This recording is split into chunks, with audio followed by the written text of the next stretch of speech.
Welcome to our channel. Today we how to activate your Firstrade account, quick tutorial step by step clearly. To activate your Firstrade account, begin by visiting the official Firstrade website. Once there, locate the login button at the top right corner of the home page. Click on the login button. You will then see the option to enter your credentials. If you have already created an account, enter your username and password. If you haven't created an account yet, you'll need to register first. Look for the Open an Account button, usually located near the login area.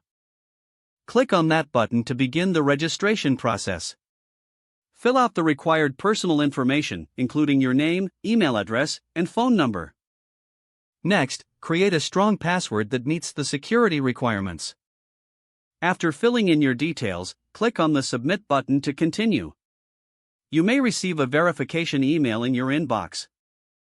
Open the email and click on the verification link provided.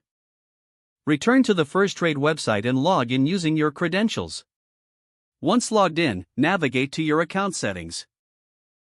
Look for the option to verify your identity. You will need to provide additional information, such as your social security number and address. Follow the prompts to complete the identity verification process. After completing the verification, you'll receive a confirmation message. You can now deposit funds into your account to start trading. If you encounter any issues, consult the Firstrade Help Center for assistance.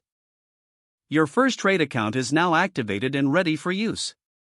If the page does not load, refresh the browser or try again in a private or incognito window. Make sure you are using the correct email address, then retype it carefully to avoid small typos. If your password is not accepted, use the reset option and create a new strong password you can remember. Check your spam folder for verification or security emails, then complete any requested confirmation steps. Enable two-factor authentication if available to improve account security and reduce unauthorized access risk. After signing in, review your profile details so your contact information and settings are accurate and current. Don't forget to like this video and subscribe to our channel for more step-by-step tech guides.